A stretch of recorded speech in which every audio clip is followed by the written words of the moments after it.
over time we stop dreaming big and we stop feeling like anything is possible. We start to feel so scared to even be ourselves, or we realize we have so many different sides to us with different people that we start to lose sight of who our true self is because we have to follow these rules, whether it's, you know, the rules at school, the rules at your job, the rules of this world.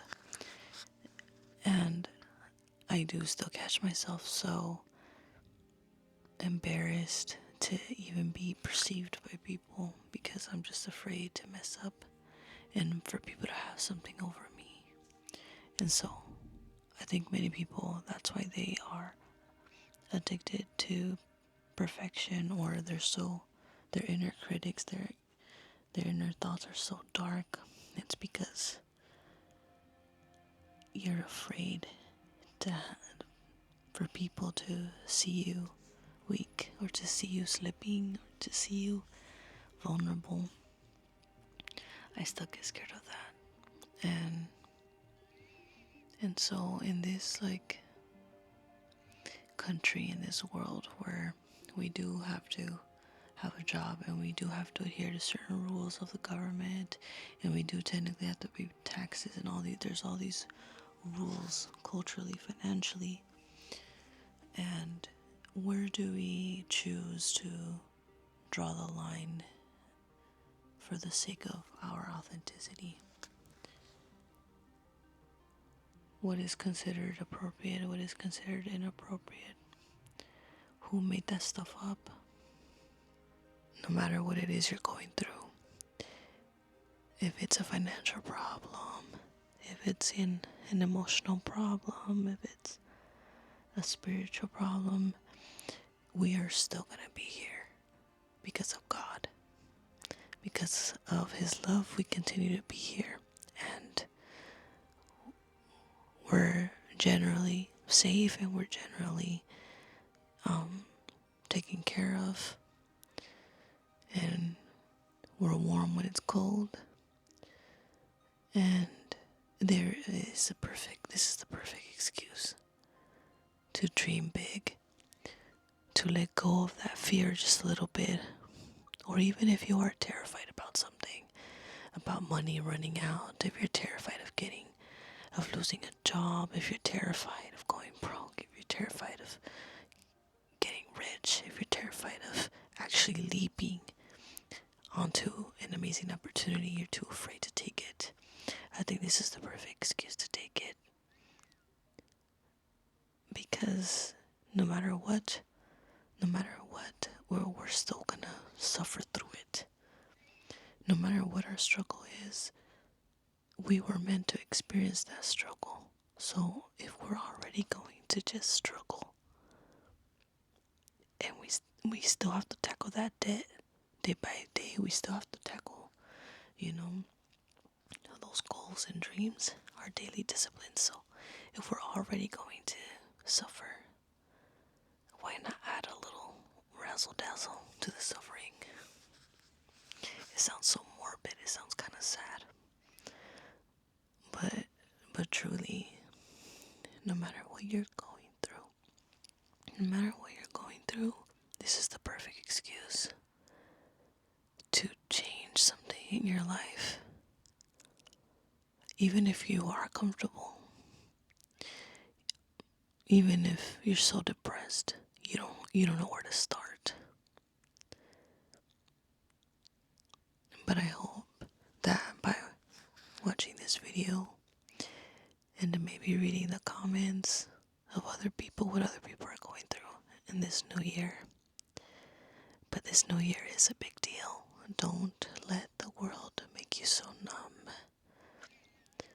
to change so passive to powerful events. Because it is a big deal. A new year is a big deal. No matter how much we want to play it down, it is another year of life. And yet another year closer to death, of course. It's funny, the other day I was thinking to myself, how are we so afraid of death when it is the most absolutely guaranteed thing that will happen to each and every one of us. Like, not even tomorrow is promised. Not even tomorrow is promised. But what is promised is our death day. And I don't know, I feel like, again, no matter what, we will suffer. So in our suffering, we have to try to create something out of it, to alchemize all this power, all this experience and energy that's going on in our lives, and turn it into something amazing, turn it into something beautiful. Like, stop downplaying yourself so much. Stop thinking you're so mediocre. You're not. We all try to act like we're all mediocre and we're all basic and we have boring lives and we're boring and we're ugly and we're this and we're that. It's like, no, dude, we are all actually pretty fucking cool. And we're all actually pretty fucking talented in our own way. And we're all beautiful in our own ways. No matter how much we downplay it, no matter how much we try to hate ourselves, it's going against nature itself if we keep trying to downplay our souls. And that's why when we do get stuck and we are in a situation where we're not supposed to be in, of course we're gonna get all sad and we're gonna feel all unhealthy and feel all alone and feel all like doomed. Of course it's gonna feel that way. But that is the New Year message. It is a big deal that it is a new year. And I hope that you are able to see the light at the end of this tunnel.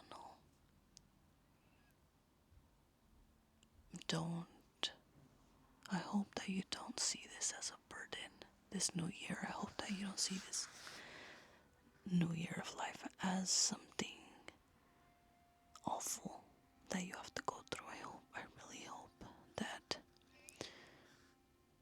you are blessed and that beautiful things happen to you this year. I hope that there's love that pours into your life from your family and friends, from strangers, from lovers, hopefully, from just your everyday interactions. I hope you're safe this whole year. I hope no accidents happen, no losses. Unless, of course, it is part of our path. Sometimes we have to go through horrible things, or a lot of loss, or a state of mania, or just we lose ourselves sometimes, and we lose sight of what's important to us, because it's so scary to want to dream, and it's so scary to dream big, because it feels impossible. It feels impossible to own an amazing home by Malibu on the cliffside. Like, that's my dream. Like, I would love to live in Malibu or have a summer home there or something. But you know what I mean? It's like those types of like dreaming big where it's like, it's okay to be a little bit delusional sometimes. Especially in the new year, when a little bit of delusion is okay. Everyone's making their vision boards, you know what I'm saying? Like, putting all kinds of stuff on their vision boards. You could put whatever the fuck you want on your vision board.